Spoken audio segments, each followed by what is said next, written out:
நண்பர்களுக்கு வணக்கம். நான் உங்கள் இமானுவேல் பேசுகிறேன். குறைந்த காற்றழுத்த தாழ்வு மண்டலத்தினுடைய தற்போதைய நிலவரத்தை சுட்டிக்காட்டும் வகையில் நான் இந்த செயற்கைக்கோள் காணொலியில் வட்டமிட்டு காட்டியிருக்கேன்.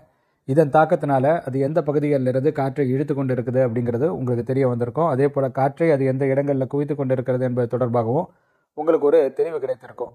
தமிழக உட்பகுதிகளில் இதனுடைய தாக்கத்தினால காற்று முறிவு ஏற்பட்டு அங்காங்கே மழையானது பதிவாக இருக்கிறது.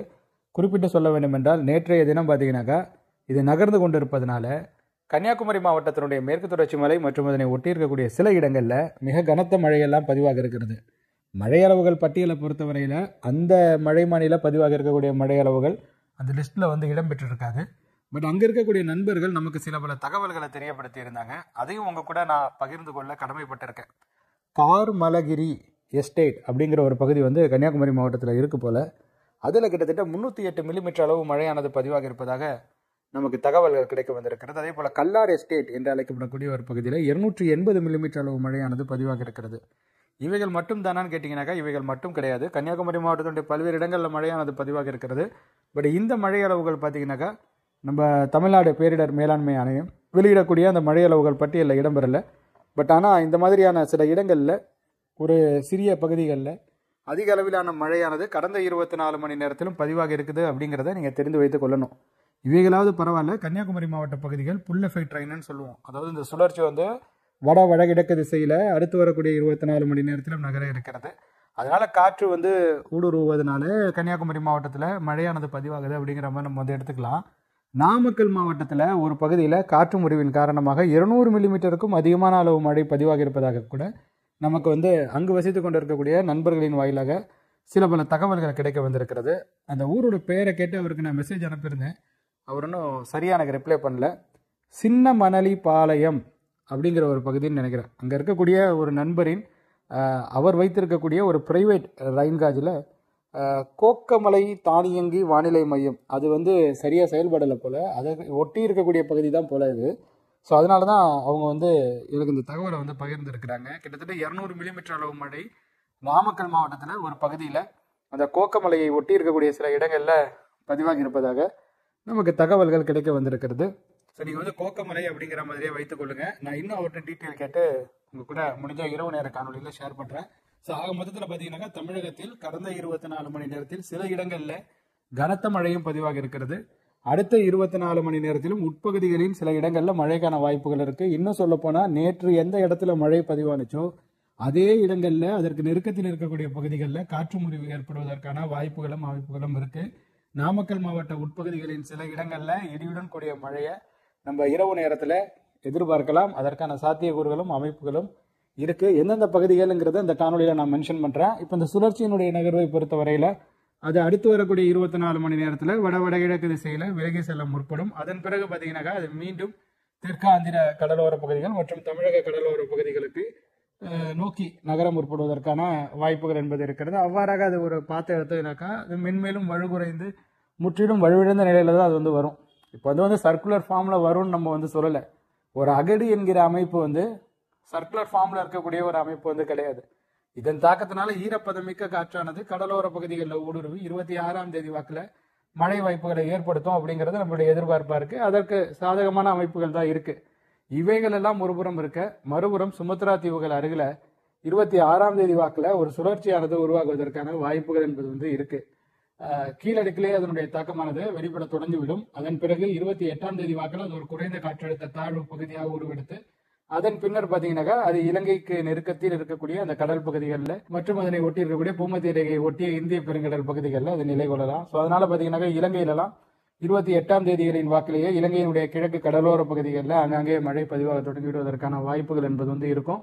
இல்லது அதற்கு நெருக்கத்தில் இருக்கக்கூடிய நெருக்கத்தில் இருக்கக்கூடிய நாட்களிலேயே சில இடங்களில் கனமழை பதிவாக தொடங்கலாம். அதற்கு அடுத்தடுத்து வரக்கூடிய நாட்கள் என்பது தமிழக தென் கடலோர மாவட்டத்திற்கும் டெல்டாவிற்கும் மிக மிக முக்கியத்துவம் வாய்ந்தது. குறிப்பாக தென் கடலோர மாவட்டங்களுக்கு மிக மிக முக்கியத்துவம் வாய்ந்தது. நம்ம தூத்துக்குடி மாதிரியான மாவட்டத்திலலாம் கனத்த மழையை எதிர்பார்க்கலாம். அதே போல ராமேஸ்வரம் சுற்று வட்டார பகுதிகள் உட்பட ராமநாதபுரம் மாவட்டத்தில் பல்வேறு இடங்களிலும் மழையானது பதிவாகும். புதுக்கோட்டை மாவட்டத்திலும் மழையானது பதிவாகும். ஏன்னா புதுக்கோட்டை மாவட்டத்தினுடைய கிழக்கு பகுதிகளில் இருக்கக்கூடிய நிறைய நண்பர்கள் வந்து நம்ம காணொலிகளை ஃபாலோ செய்து கொண்டு இருக்கிறீங்க அப்படிங்கிற மாதிரி தான் நான் வந்து பார்க்குறேன். நிறைய பேர் வந்து கமெண்ட் பண்ணுறீங்க தொடர்ச்சியாக. ஸோ அதனால தான் அந்த பகுதிகளை நான் மென்ஷன் பண்ணி சொல்கிறேன். அருண் டி அவர் ஒருத்தர் வந்து கேட்டுட்டே இருப்பாரு அறந்தாங்கிக்கு பக்கத்துல. அப்புறம் நம்ம மணி எஸ் ஒய்ஐபி அவர் வந்து மிரட்டு நிலை பகுதி தொடர்பாக கேட்டிருப்பாரு. ஸோ இந்த சுழற்சி கண்டிப்பா பலன் வழங்கும் அப்படிங்கிற மாதிரி நான் வந்து எதிர்பார்க்கிறேன். ஜனவரி மாதம் முதல் வாரத்துல புதுக்கோட்டை மாவட்ட கிழக்கு கடலோர பகுதிகள் மற்றும் அதற்கு நெருக்கத்தில் இருக்கக்கூடிய புதுக்கோட்டை மாவட்ட உட்பகுதிகளில் சில இடங்களில் வலுவான மழைக்கு வாய்ப்புகள் என்பது இருக்கிறது. அதில் மறுப்பதற்கோ மறைப்பதற்கோ எதுவும் கிடையாது. அப்கோர்ஸ் இந்த சுழற்சி வந்து வலுகுறைந்த நிலையில ஒரு அகடு மாதிரி மாறி அது நெருங்கும் பொழுது கூட 26ஆம் தேதி வாக்குல 27ஆம் தேதி வாக்குல நம்ம வடகடலோர மாவட்டங்கள்ல மழையை எதிர்பார்ப்பதோடு மட்டுமல்லாது அது அப்படியே பார்த்தீங்கன்னாக்கா வலுகுறைந்த நிலையிலேயே மன்னார் வளைகுடா பகுதிகளை அடையும் அப்படிங்கிற மாதிரியான ஒரு எதிர்பார்ப்பு இருக்கு. ஐ மீன் இந்த மாதிரியான ஒரு பாசிபிலிட்டியும் இருக்கு. பட் அது வந்து ஒரு அகடு தானே, அது கிட்டத்தட்ட வழி விழுந்துட்டு அது வந்து ஒண்ணுமே இல்லை. ஈரப்பதமிக்க கிழக்கு திசை காற்று தான் கொண்டு வர போகுது. ஸோ மற்றபடி பார்த்தீங்கன்னாக்கா அது வந்து அந்த இடத்துலயே நிலை கொண்டு அது வந்து தொடர்ச்சியாக மழைப்பொழிவெல்லாம் ஏற்படுத்த போறது கிடையாது. ஸோ அந்த நேரத்தில் கூட நம்ம 27 அல்லது 28ஆம் தேதிகளின் வாக்கில் தென்கடலோர மாவட்ட கடலோர பகுதிகளில் சில இடங்களில் மழையை எதிர்பார்க்கலாம். பட் மெயினாக நம்ம ஃபோக்கஸ் பண்ணக்கூடிய விஷயம் என்பது அடுத்து உருவாக இருக்கக்கூடிய சுழற்சி தான்.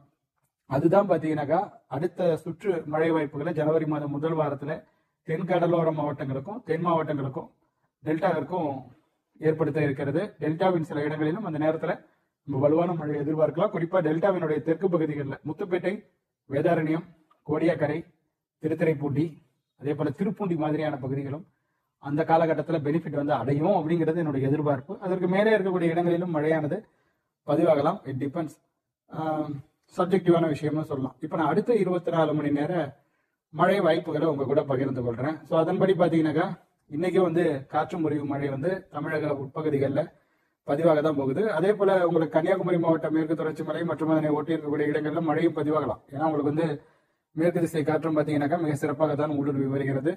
அதே போல பார்த்தீங்கன்னாக்கா நாகர்கோயில் நாங்குநேரி இடைப்பட்டு இருக்கக்கூடிய அந்த சாலையில முத்துக்குடி வயலை ஒட்டி இருக்கக்கூடிய சில இடங்கள்ல வள்ளியூர் திட்டுவிலை இடைப்பட்டு இருக்கக்கூடிய அந்த பகுதிகளில் கூட ஏதேனும் இடங்களில் திடீரென மழை பதிவானது என்றால் நீங்கள் ஆச்சரியம் கூட தேவை கிடையாது. ராஜபாளையத்திற்கு மேற்கே இருக்கக்கூடிய மலைப்பாங்கான பகுதிகளில் கூட ஒரு சில இடங்களில் மழையானது பதிவாகலாம்.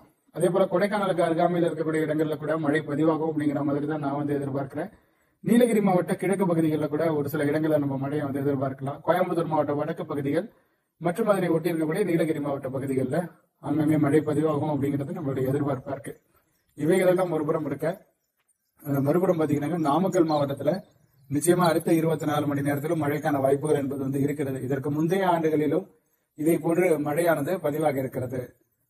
வடகிழக்கு பருவமழை இறுதி தருவாயை எட்டும் பொழுது இந்த மாதிரியான சுழற்சிகள் எல்லாம் கொஞ்சம் நம்ம விட்டு விலகி போகுதுனாக்கா நாமக்கல் மாவட்டத்துல, ஈரோடு மாவட்டத்துல எல்லாம் சில இடங்கள்ல வந்து வெப்பசலன மழையானது பதிவாகும். அந்த வகையில பார்க்கும் பொழுது துறையூர், நாமக்கல் இடைப்பட்டு இருக்கக்கூடிய பகுதிகளுக்கு ஒரு ஸ்லைட் எட்ஜ் இருக்கு. கொல்லிமலை பகுதிகளிலும் மழையானது பதிவாகலாம். முசிறி, நாமக்கல் இடைப்பட்டு இருக்கக்கூடிய அந்த சாலையில பூலாஞ்சேரி மாதிரியான பகுதிகளில் கூட திடீரென மழையெல்லாம் பதிவானுச்சுனாக்க நீங்க ஆச்சரியப்பட தேவை கிடையாது. கடற்கரையை ஒட்டி இருக்கக்கூடிய இடங்கள்ல, மணப்பாறைக்கு நெருக்கத்தில் இருக்கக்கூடிய இடங்களில் கூட மழைக்கான சாத்தியங்கள் இருக்கிறது. திருச்சி மாவட்ட பகுதிகளிலும் நம்ம மழையை வந்து எதிர்பார்க்கலாம். அதே போல பாத்தீங்கன்னா நம்ம ஜவ்வாது மலைக்கு தெற்கு இருக்கக்கூடிய இடங்கள்ல ஜவ்வாது மலையின் தெற்கு பகுதிகளில் கூட மழையை வந்து எதிர்பார்க்கலாம். ஊத்தாங்கரை மற்றும் திருவண்ணாமலை இடைப்பட்டு இருக்கக்கூடிய அந்த சாலையில சென்னத்தை ஒட்டி இருக்கக்கூடிய பகுதிகளில், சாத்தனூரை ஒட்டி இருக்கக்கூடிய திருப்பத்தூர் மாவட்ட பகுதிகளில் சில இடங்களில், கிருஷ்ணகிரி மாவட்டத்தில் அதெல்லாம் மழை பதிவானது ஒரு தேவை கிடையாது. பட் இது வந்து ரொம்ப சந்தேகமான விஷயம். எல்லா இடங்களிலும் மேக்ஸிமம் பதிவாகணும்னு அவங்க சொல்லுவாங்க. நேற்று வந்து அந்த பதிவாக நமக்கு அங்க இருக்கக்கூடிய நண்பர்களுக்கு தெரிய சொல்ல முடியுது. ஏன்னா அவங்க எல்லாருக்கும் வந்து தெரியாது இல்லையா. அடுத்த 24 மணி நேரத்தில் நாமக்கல் மாவட்ட பகுதிகளில், திருச்சி மாவட்ட பகுதிகளில், கரூர் மாவட்டத்தில், கிருஷ்ணகிரி மாவட்ட பகுதிகளில், திருப்பத்தூர் மாவட்ட பகுதிகளில், திருப்பத்தூர்ல தெற்கு பகுதிகள், அதே போல ஜவ்வாது மலையின் தெற்கு பகுதியில், ஜவ்வாது மலைக்கு தெற்கு இருக்கக்கூடிய திருவண்ணாமலை மாவட்டத்தில் சாத்தனூரை மற்றும் அதனை ஒட்டி இருக்கக்கூடிய சிறுகளிலும் இதை போக நாம் பார்த்தோம்னா கவர்மெண்ட் பகுதிகளில் மழையை வந்து எதிர்பார்க்கிறோம். வாய்ப்பு இருக்கிறது. வடக்கு திசையிலும் 20 இடங்கள்ல, அதனால சில இடங்கள்ல மழையானது பதிவாகல. நாசுவான மழை என்பது கிழக்கு கடலோர பகுதிகளுக்கும் சரி அடுத்து வரக்கூடிய நாட்களில் காத்திருக்கிறது என்று சொன்னால் அது நிறையாகிறது. அடுத்த சுற்றில் காத்திருக்கிறது என்று சொன்னால் அது நிறையாகிறது. அப்ப சென்னை மாநகரில் மழை பதிவாகுமான கேட்டது. 26ஆம் தேதி ஒரு வாய்ப்பு வந்து இருக்குது. அது என்னன்னா கிடையாது. பட் இன்னமும் வந்து சில பேர் எப்படி பதிவாக சொல்லிட்டு மழைக்கான வாய்ப்பு இருக்கிறது. நீங்க வந்து மழை பதிவாகுது, பதிவாகல அப்படிங்கிற விஷயம் கிடையாது. அதிகாரத்துக்கு என்ன பண்ணுவாங்க, அப்படி பதிவாகிறது ஒரு 50 மில்லிமீட்டர் 60 மில்லிமீட்டர் பரவாயில்ல, இல்லை ஒரு 70 மில்லிமீட்டர் பதிவாகுதுன்னு வச்சுக்கோங்க. பதிவாகும் போதும் நீங்க வந்து கொஞ்சம் கஷ்டமா இருக்குன்னு நிறைய பேர் வந்து சொல்லியிருந்தீங்க. அதனாலதான் நம்ம வந்து சொல்றது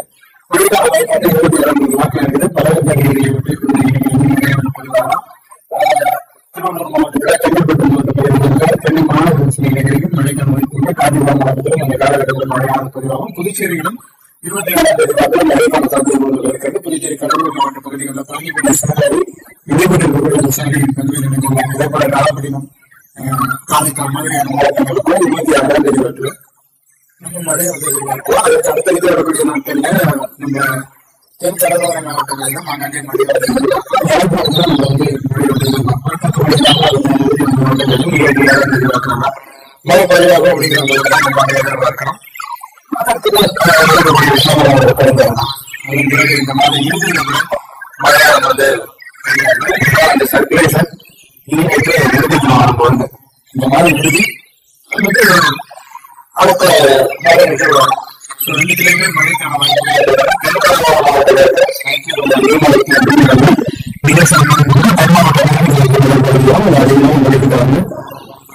இப்ப கடந்த 24 மழைகளும் பட்டியல வெளியிடப்படும். அது வந்து சில பகுதிகளுக்கு தான் வந்து சொல்றாங்க, அந்த பகுதிகளெல்லாம் லிஸ்ட்ல வராது. இது வந்து தமிழ்நாடு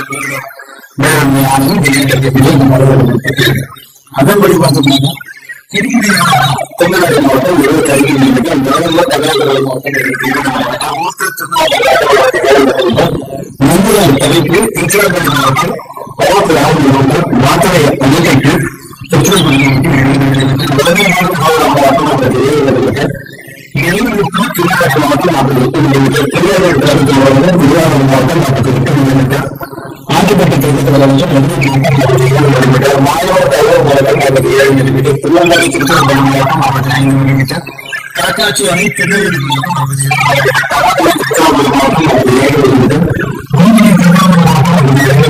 திருக்காட்டுப்பள்ளி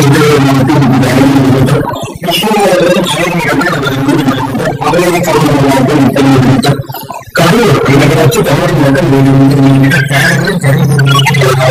திருச்சிராப்பள்ளி மாவட்டம் 2 மில்லிமீட்டர், அம்மாப்பேட்டை தஞ்சாவூர் மாவட்டம் 8 millimetre, Kammappatti Salem 7 millimetre, Ramanathan 2 millimetre,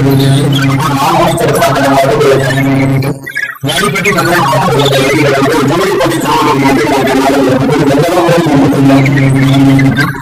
தமிழக தரப்புதல் மாவட்டம் 3 மில்லிமீட்டர், நாமக்கல் மாவட்டம் 3 மில்லிமீட்டர், சிவகங்கை திருநெல்வேலி மாவட்டம் 3 மில்லிமீட்டர், விசை திருநெல்வேலி மாவட்டம் 3 மில்லிமீட்டர், பழமலையாறு திருநெல்வேலி மாவட்டம் 2 மில்லிமீட்டர், செட்டிக்குளம் 11 மில்லிமீட்டர், சிவகங்கை சேஷாபுரம் மாவட்டம் 1 மில்லிமீட்டர். இப்போது 19 மாவட்டம் 19 மாவட்டம் 17 மில்லிமீட்டர், கடலூர் மாவட்டம்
சப்ஸ்கிரைப் செய்து வைத்துக் கொள்ளுங்கள்.